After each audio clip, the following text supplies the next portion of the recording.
Olá, boa tarde a todos. Sejam bem-vindos ao Congresso Moderna de Educação 2021. Eu sou Damares Silva, sou gerente de serviços educacionais na Editora Moderna e hoje tenho o prazer de acompanhá-los nesse evento, pensado principalmente para você, professor, coordenador pedagógico, gestor educacional, que está no centro das grandes transformações da escola. Nós quisemos começar o ano juntos, mais uma vez, mas agora com uma missão fundamental. Antes de pensarmos no nosso trabalho, nós queremos que você nos acompanhe nessa jornada de reflexão sobre os nossos propósitos de vida, ou seja, para onde estamos indo, aonde gostaríamos de chegar. E para nos ajudar nessa reflexão, o nosso Congresso de Educação está dividido em 3 pilares: o indivíduo na escola, a escola na sociedade e transformação plena. Para quem se inscreveu no evento, já assistiu a nossa primeira live com o Padre Fábio de Mello, que foi sensacional. Eu aproveito para já lembrar que, caso vocês tenham perguntas, vocês podem interagir com os nossos convidados, já apareceu aqui na tela. Utilizem o chat do YouTube para interagir e participar conosco desse debate tão importante. Outra informação, fique ligado que ao longo dessa formação aparecerá na tela um QR Code e o link no chat para gerar o certificado de participação. Nós disponibilizaremos esse link mais para o final da nossa live. E não se esqueçam que esses links mudam a cada transmissão, então fiquem atentos.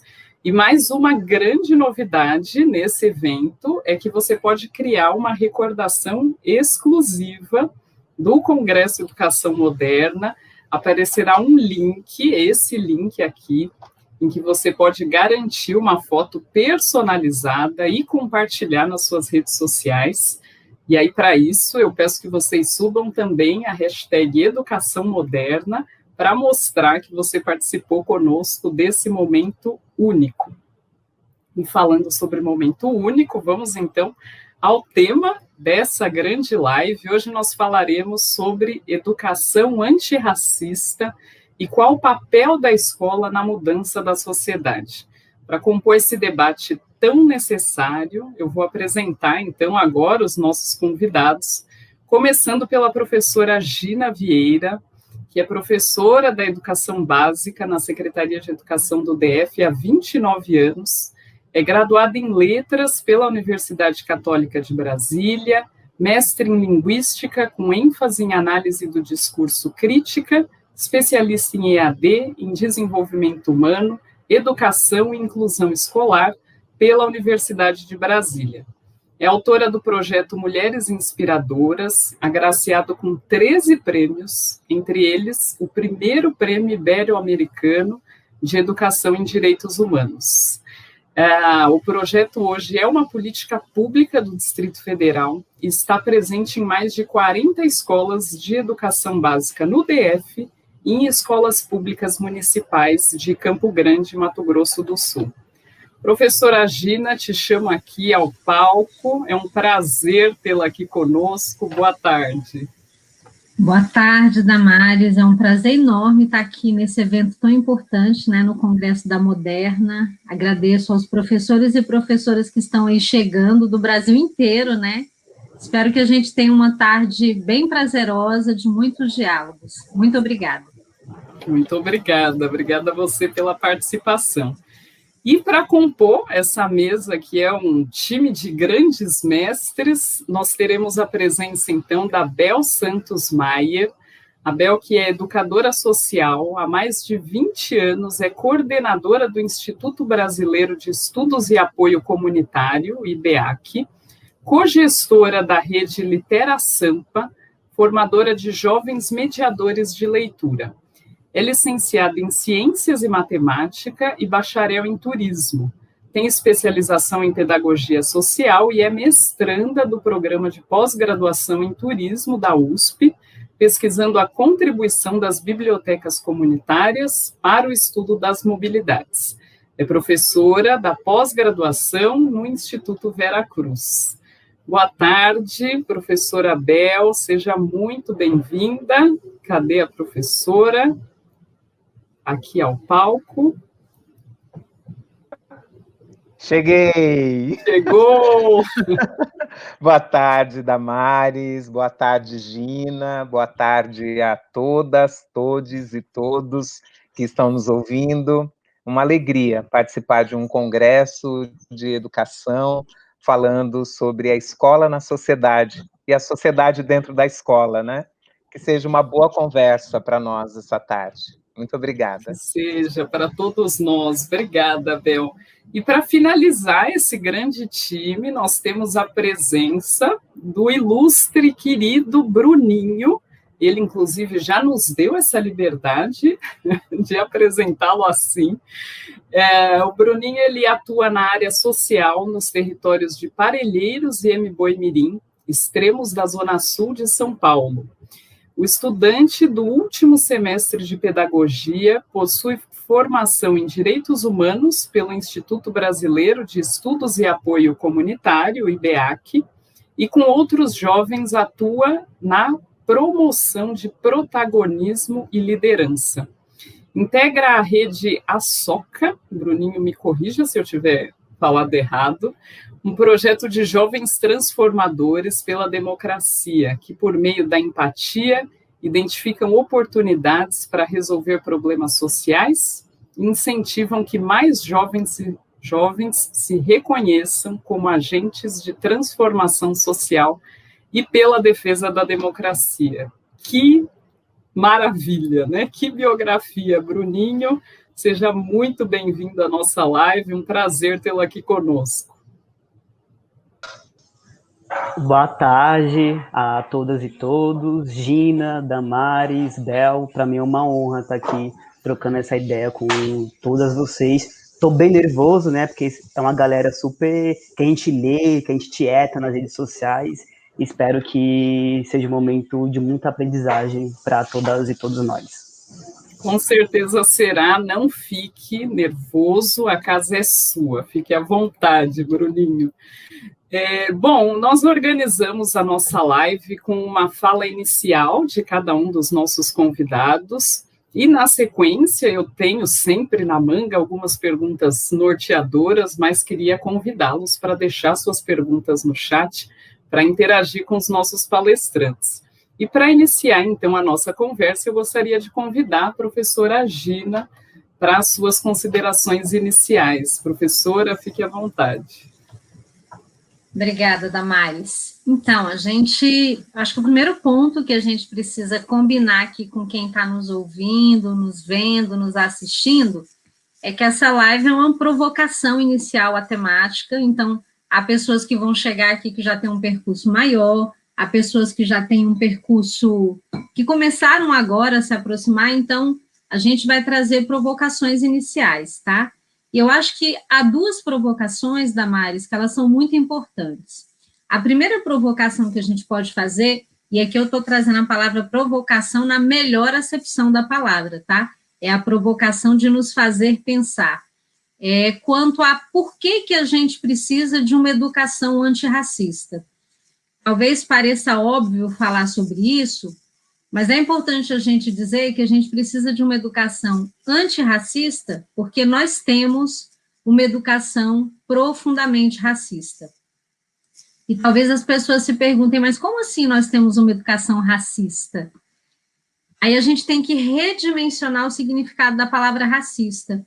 Eu sinto que todas as vezes que a gente fala da palavra racista, o que vem no imaginário, né, no inconsciente de todo mundo, são as cenas de um racismo extremo, como nós vimos ano passado, de um homem negro ser brutalmente assassinado dentro de um supermercado por ter sido colocado sob suspeita. Ou cenas de alguém sendo xingado e agredido. Então, esse racismo extraordinário, extremo, absurdo, ele é um racismo que a gente deve combater com todas as forças, mas a gente tem que alargar a compreensão do que é racismo e entender que o racismo ele está diluído nas estruturas sociais.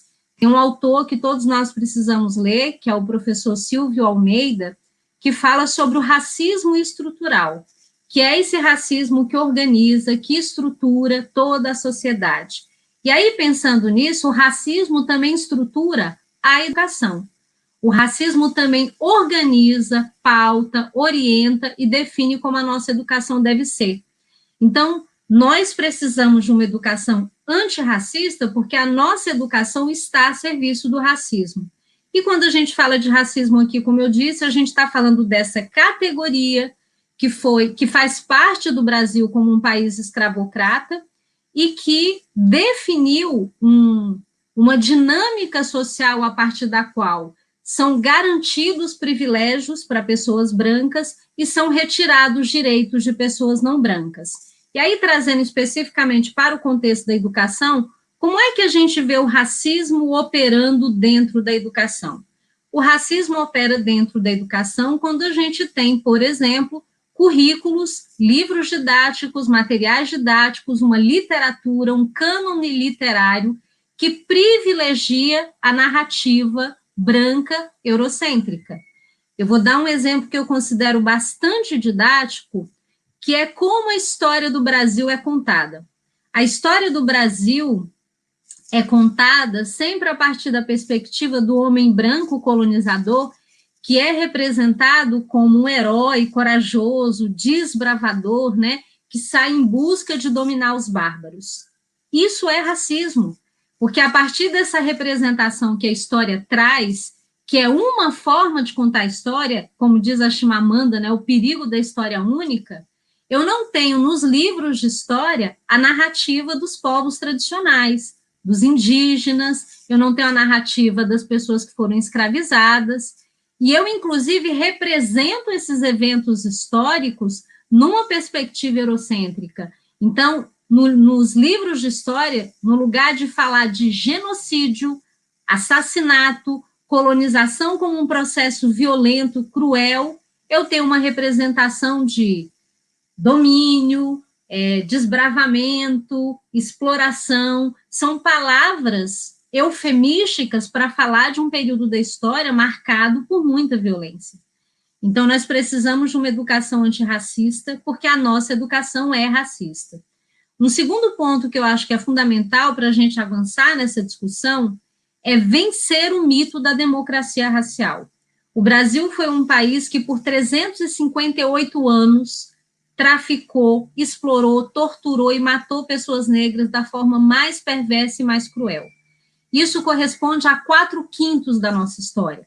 Nós deixamos de ser um país escravocrata há pouco mais de 130 anos. Isso é muito pouco dentro de um universo de 520 anos.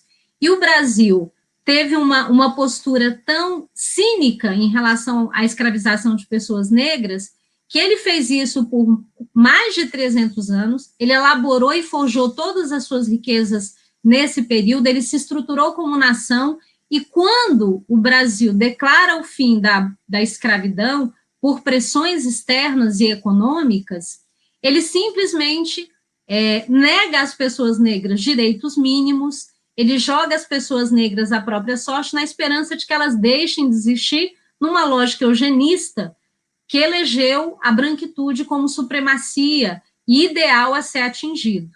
Apesar de todos esses eventos, nós ainda temos um país que criou o mito da democracia racial, que é essa mentira contada há séculos de que no Brasil não existe racismo, todos somos iguais, todos somos bem tratados, e que a discussão sobre o racismo vai dividir as pessoas.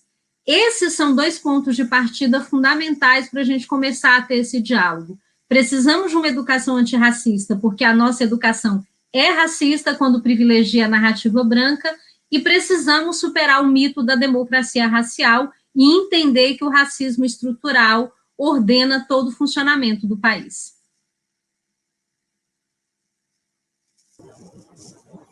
Perfeito, perfeito, Gina.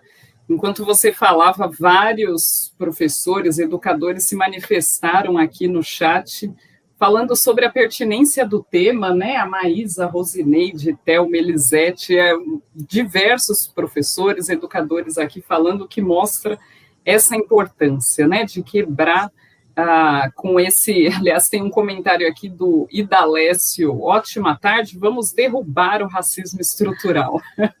É isso mesmo, quebrar essas estruturas.